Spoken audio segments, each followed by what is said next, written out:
ከማኅፀን ጀምሮ በእግዚአብሔር የተመረጠ የእስራኤልንም ሕዝብ ከፍልስጥኤማውያን የ40 ዓመታት የግዞት ዘመን ነፃ ለማውጣት የተመረጠ እጅግ ብርቱ እና ጀብደኛ ሰው ነበር። ፍልስጥኤማውያን ለዘመናት ይፈሩት ነበር።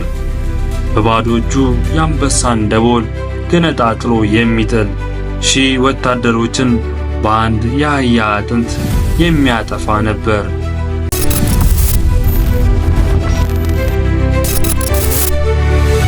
ሳምሶን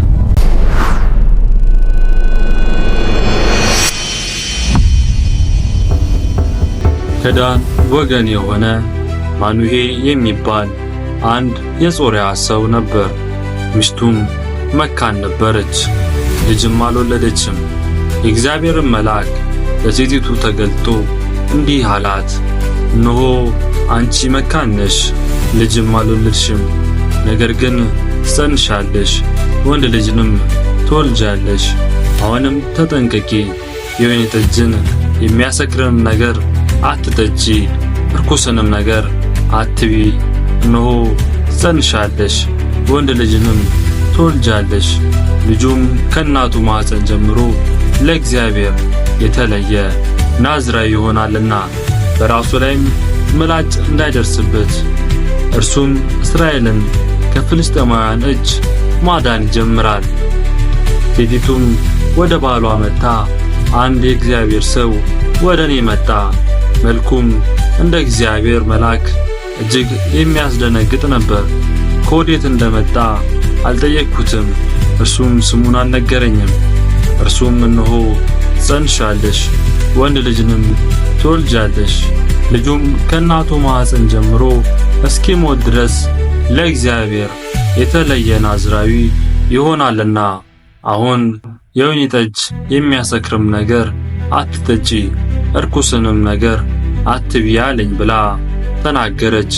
ማኑሄም ጌታ ሆይ የላከው የእግዚአብሔር ሰው እባክህ እንደገና ወደኛ ይምጣ፣ ለሚወለደውም ልጅ ምን እንደምናደርግ ያስገንዝበን ብሎ ወደ እግዚአብሔር ለመነ።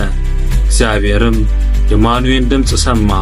የእግዚአብሔር መልአክ እንደገና ለሴቲቱ በእርሻ ውስጥ ተቀምጣ ሳለች ተገለጠላት። ባሏ ማኑሄ ግን ከእርሷ ጋር አልነበረም። ሴቲቱም ፈጥና ሮጠች፣ ለባሏም እነሆ በቀደም ዕለት ወደ እኔ የመጣው ሰው ደግሞ ተገለጠልኝ ብላ ነገረችው። ማኑሄም ተነስቶ ሚስቱን ተከተለ። ወደ ሰውየውም መጥቶ ከዚህ ሴት ጋር የተነጋገርከው አንተ ነህን? አለው። እርሱም እኔ ነኝ አለ። ማኑሄም ቃልህ በደረሰ ጊዜ የልጁ ሥርዓት ምንድነው? የምናደርግለትስ ምንድነው? አለው።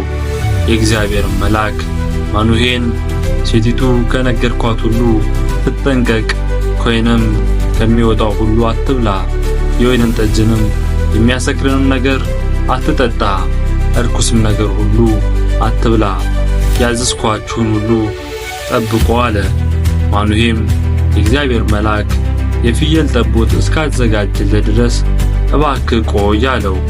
የእግዚአብሔር መልአክ ማኑሄን አንተ የግድ ብትለኝ መብልን አልበላም፣ የሚቃጠለውንም መሥዋዕት ማዘጋጀት ብትወድ ለእግዚአብሔር አቅርብ አለው። ማኑሄም የእግዚአብሔር መልአክ መሆኑን አላወቀም ነበር። ማኑሄም የእግዚአብሔር መልአክ ነገርህ በደረሰ ጊዜ እንድናከብርህ ስምህ ማን ነው? አለው። የእግዚአብሔር መልአክ ስሜ ድንቅ ነውና ለምን ትጠይቃለህ? አለው። ማኑሄም የፍየሉን ጠቦትና የእህሉን ቁርባን ወስዶ በድንጋዩ ላይ ለእግዚአብሔር አቀረበ። መልአኩም ታምራት አደረገ። ማኑሄና ሚስቱም ይመለከቱ ነበር። ነበልባሉም ከመሠዊያው ላይ ወደ ሰማይ በወጣ ጊዜ የእግዚአብሔር መልአክ በመሠዊያው ነበልባል ውስጥ አድረገ። ማኑሄና ሚስቱም ተመለከቱ፣ በምድርም በግንባራቸው ተደፉ። የእግዚአብሔር መልአክ ዳግመኛ ለማኑሄና ለሚስቱ አልተገለጠም። ያን ጊዜ ማኑሄ የእግዚአብሔር መልአክ መሆኑን አወቀ። ማኑሄም ሚስቱን እግዚአብሔርን አይተናልና ሞት እንሞታለን አላት።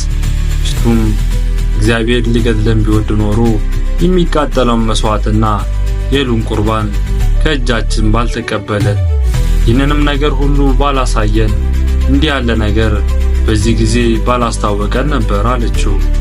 ሴቲቱም ወንድ ልጅ ወለደች፣ ስሙንም ሳምሶን ብላ ጠራችው።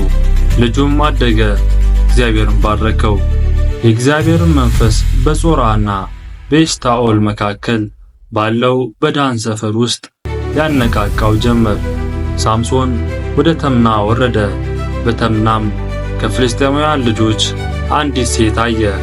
ወጥቶም ለአባትና ለእናቱ በተምና ከፍልስጤማውያን ልጆች አንዲት ሴት አይቻለሁ፣ አሁንም እርሷን አጋቡኝ አላቸው። አባትና እናቱም ካልተገረዙት ከፍልስጤማውያን ሚስት ለማግባት ትሄድ ዘንድ ከወንድሞች ሴቶች ልጆች ከሕዝቡም ሁሉ መካከል ሴት የለምን አሉት። ሳምሶንም አባቱን ለእኔ እጅግ ደስ አሰኝታኛለችና እርሷን አጋባኝ አለው። እግዚአብሔርም በፍልስጤማውያን ላይ ምክንያት ሲፈልግ ነበርና ነገሩ ከእርሱ ሆነ። አባትና እናቱ ግን አላወቁም። በዚያን ጊዜ ፍልስጤማውያን በእስራኤል ላይ ገዦች ነበሩ።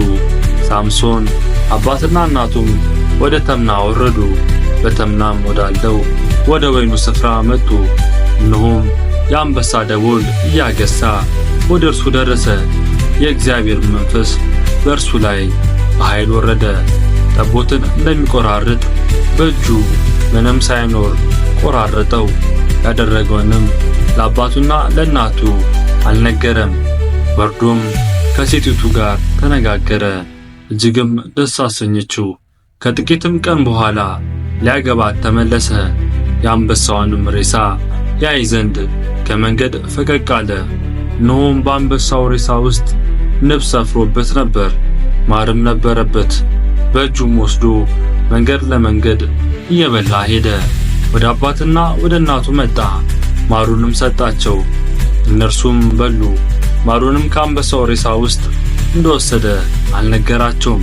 አባቱም ወደ ሴቲቱ ወረደ፣ ጎበዞችም እንዲህ ያደርጉ ነበርና ሳምሶን በዚያ በዓል አደረገ።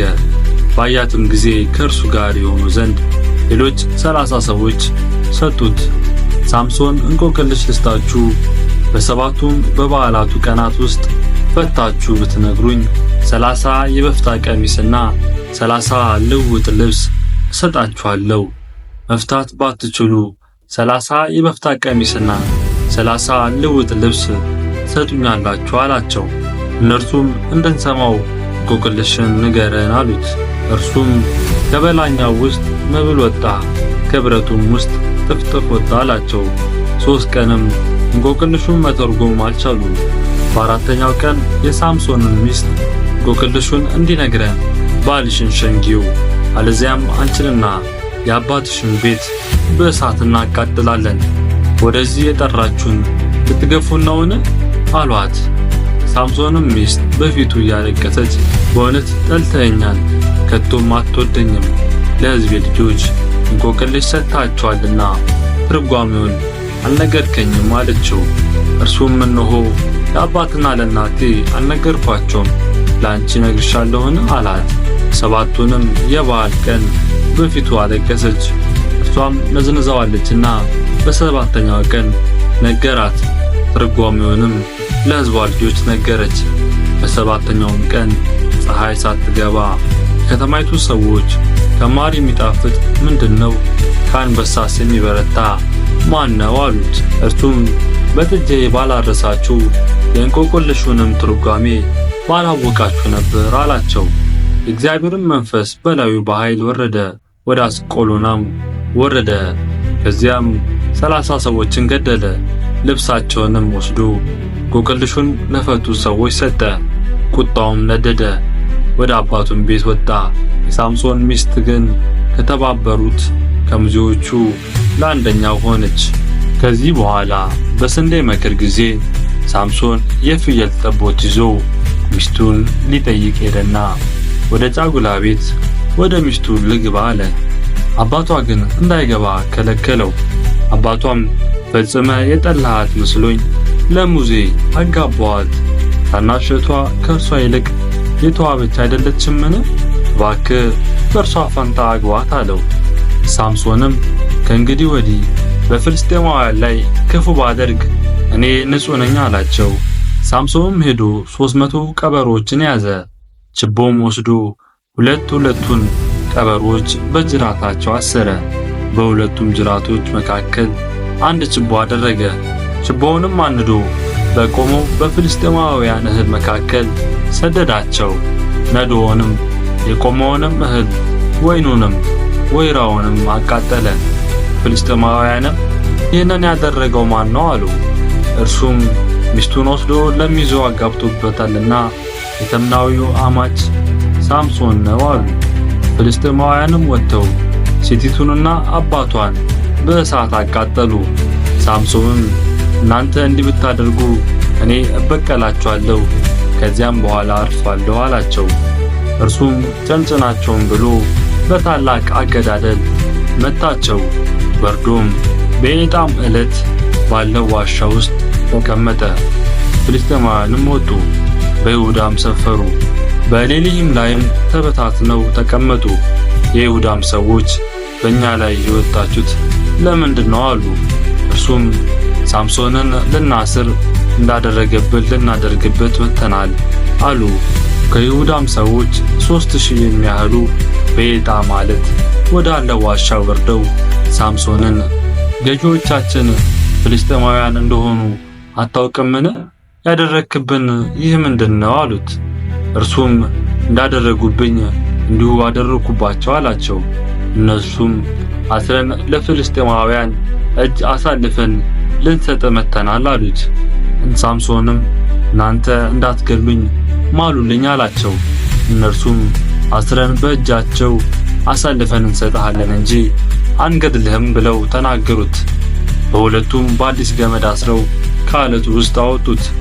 ወደ ሌሒ በመጣ ጊዜም ፍልስጤማውያን እልል እያሉ ተገናኙት። የእግዚአብሔርም መንፈስ በኃይል ወረደበት። ክንዱም የታሰረበት ገመድ በእሳት እንደተበላ እንደ ተልባ እግር በትል ሆነ። ማሰሪያዎቹም ከእጁ ወደቁ። አዲስም የአህያ መንጋጋ አገኘ። እጁንም ዘርግቶ ወሰደው፣ በእርሱም 1000 ሰው ገደለ። ሳምሶንም በአህያ መንጋጋ ክምር በክምር ላይ አድርጌያቸዋለሁ፣ በአህያ መንጋጋ 1000 ሰው ገድያለሁ አለ። መናገሩንም በፈጸመ ጊዜ መንጋጋውን ከእጁ ጣለ። ይህችን ታላቅ ማዳን በባሪያ እጅ ሰጥተሃል። አሁን በጥም እሞታለሁ፣ ባልተገረዙትም እጅ እወድቃለሁ ብሎ ወደ እግዚአብሔር ጮኸ። እግዚአብሔርም በሌሒ ያለውን አዘግት ሰነጠቀ፣ ከእርሱም ውሃ ወጣ። እርሱም ጠጣ፣ ነፍሱም ተመለሰች ተጠናከረችም። ስለዚህ የዚያን ቦታ ስም ዓይን ቆሬ ብሎ ጠራው። ይህም እስከ ዛሬ ድረስ በሌሒ አለ። በፍልስጤማውያን ዘመን በእስራኤል ላይ 20 ዓመታት ፈረደ። ሳምሶንም ወደ ጋዛ ሄደ። በዚያም ጋለሞት ሴት አይቶ ወደ እርሷ ገባ። የጋዛ ሰዎችም ሳምሶንን ወደ ከተማ ውስጥ እንደገባ ሰሙ፣ ከበቡትም። ሌሊቱንም ሁሉ በከተማይቱ በር ሸመቁበት። ማለዳ እንገድለዋለን ብለውም ሌሊቱን ሁሉ በዝምታ ተቀመጡ። ሳምሶንም እስከ እኩለ ሌሊት ተኛ። እኩለ ሌሊትም በሆነ ጊዜ ተነስቶ የከተማይቱን በር መዝጊያ ያዘ፣ ከሁለቱ መቃኖችና ከመወርወሪያውም ጋር ነቀለው፣ በትከሻውም ላይ አደረገ። በኬብሮንም ፊት ወዳለው ተራራ ራስ ላይ ተሸክሞት ወጣ፣ ከዚያም ጣለው። ከዚያ በኋላ በሶሬቅ ሸለቆ የነበረች ደሊላ የተባለች አንዲት ሴትን ወደደ። የፍልስጤማውያንም መኳንንት ወደ እርሷ መጥተው እርሱን ሸንግለሽ በእርሱ ላይ ታላቅ ኃይል በምን እንደሆነ እኛስ እርሱን ለማዋረድ እናስረው ዘንድ የምናሸንፈው በምን እንደሆነ እወቂ፣ እኛም እያንዳንዳችን 100 ብር 100 ብር እንሰጥሻለን አሏት። ደሊላም ሳምሶንን ታላቅ ኃይል በምን እንደሆነ እንድትዋርድስ የምትታሰርበት ምን እንደሆነ እባክህ ንገረኝ አለችው። ሳምሶንም በሰባት ባልደረቀ በእርጥብ ጠፍር ቢያስሩኝ እደክማለሁ፣ እንደ ሌላም ሰው እሆናለሁ አላት። የፍልስጤማውያንም መኳንንት 7 ያልደረቀ እርጥብ ጠፍር አመጡላት፣ በእርሱም አሰረችው። በጓዳም ውስጥ ሰዎች ተደብቀው ነበር። እርሷም ሳምሶን ሆይ ፍልስጤማውያን መጡብህ አለችው። እርሱም የተልባ እግር ፈትል እሳት በሸተተው ጊዜ እንደሚበጠስ ጠፍሩን በጣጠሰው፣ በኃይሉም ምን እንደሆነ አልታወቀም። ደሊላም ሳምሶንን እነሆ አታለልከኝ፣ የነገርከኝም ሐሰት ነው። አሁንም የምትታሰርበት በምን እንደሆነ እባክህ ንገረኝ አለችው። እርሱም ሥራ ባልተሰራበት በአዲስ ገመድ ቢያስሩኝ እደክማለሁ፣ እንደ ሌላም ሰው እሆናለሁ አላት። ደሊላም አዲስ ገመድ ወስዳ በእርሱ አሰረችው። በጓዳውም የተደበቁ ሰዎች ተቀምጠው ነበር። እርሷም ሳምሶን ሆይ ፍልስጤማውያን መጡብህ አለችው። ገመዱንም በክንዱ እንደ ፈትል በጣጠሰው። ደሊላም ሳምሶንን እስካሁን ድረስ አታለልከኝ፣ የነገርከኝም ሐሰት ነው። የምትታሰርበትስ ምን እንደሆነ ንገረኝ አለችው። እርሱም የራሴን ጠጉር 7ቱን ጉንጉን ከድር ጋር ብትጎነጉኘው በችካልም ብትቸኪው እደክማለሁ፣ እንደ ሌላም ሰው እሆናለሁ አላት። ሳምሶንም በተኛ ጊዜ ደሊላ የራሷን ጠጉር 7ቱን ጉንጉን ከድሩ ጋር ጎነጎኖችው፣ በችካሉም ቸነከለችውና ሳምሶን ሆይ ፍልስጤማውያን መጡብህ አለችው። ከእንቅልፉም ነቃ፣ ችካሉንም ከነቆንዳላው ድሩንም ነቀለ። እርሷም አንተ ወድሻለሁ እንዴት ትለኛለህ? ልብህ ከኔ ጋር አይደለም፣ ስታታልለኝ ይህ 3ኛ ጊዜ ነው። ታላቅ ኃይል በምን እንደሆነ አልነገርከኝም አለችው። ዕለት ዕለትም በቃሏ እዘነዘችው፣ አስቸገረችው። ነፍሱም እስከ ሞት ድረስ ተጨነቀች። እርሱም ከእናቴ ማኅፀን ጀምሬ ለእግዚአብሔር የተለየሁ ነኝና በራሴ ላይ ምላጭ አልደረሰም። የራሴንም ጠጉር ብላጭ ኃይሌ ከኔ ይሄዳል፣ እደክማለሁም፣ እንደሌላም ሰው እሆናለሁ ብሎ የልቡን ሁሉ ገለጠላት። ደሊላም የልቡን ሁሉ እንደገለጠላት ባየች ጊዜ የልቡን ሁሉ ገልጦልኛልና ይህን ጊዜ ደግሞ ኑ ብላ ላከችና የፍልስጤማውያንም መኳንንት ጠራች። ፍልስጤማውያንም መኳንንት ብሩን በእጃቸው ይዘው ወደ እርሷ መጡ። እርሷም በጉልበቷ ላይ አስተኛችው። አንድ ሰውም ጠራች።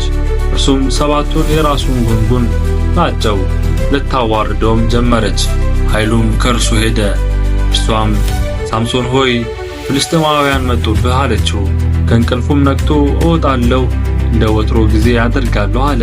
ነገር ግን እግዚአብሔር ከእርሱ እንደተለየ አላወቀም። ፍልስጤማውያን ይዘውት ዓይኖቹን አወጡት፣ ወደ ጋዛም አምጥተው በናስ ሰንሰለት አሰሩት። በግዞትም ሆኖ እህል ይፈጭ ነበር። የራሱንም ጠጉር ከላጩት በኋላ ያድግ ጀመር። የፍልስጤማውያንም መኳንንት አምላካችን ጠላታችንን ሳምሶንን በእጃችን አሳልፎ ሰጠን እያሉ ለአምላካቸው ለዳጎን ታላቅ መሥዋዕት ይሰዉ ዘንድ ደስም ይላቸው ዘንድ ተሰበሰቡ። ሕዝቡም ሁሉ ባዩት ጊዜ ምድራችን ያጠፋውን ከኛም ብዙ ሰው የገደለውን ጠላታችንን አምላካችን በእጃችን አሳልፎ ሰጠን እያሉ አምላካቸውን አመሰገኑ። ልባቸውንም ደስ ባለው ጊዜ በፊታችን እንዲጫወት ሳምሶንን ጥሩት አሉ። ሳምሶንንም ከግዞት ቤት ጠሩት። በፊታቸውም ተጫወተ። ተዘባበቱበትም፣ በምሰሶና በምሰሶም መካከል አቆሙት። ሳምሶንም እጁን የያዘውን ብላቴና ቤቱን የደገፉትን ምሰሶች ጠጋቸው ዘንድ እባክህ አዚዘኝ አለው። በቤት ውስጥም ወንዶችና ሴቶች ሞልተውት ነበር። ፍልስጤማውያንም መኳንንት ሁሉ በዚያ ነበሩ። በቤቱ ሰገነት ላይ ሳምሶን ሲጫወት የሚያዩ 3000 የሚያህሉ ወንዶችና ሴቶች ነበሩ። ሳምሶንም ስለ 2 ዓይኖቼ ፍልስጤማውያንን አሁን እንድበቀል እግዚአብሔር አምላክ ሆይ እባክህ አስበኝ፣ አምላክ ሆይ ይህንን አንድ ጊዜ ብቻ እባክህ አበርታኝ ብሎ እግዚአብሔርን ጠራ።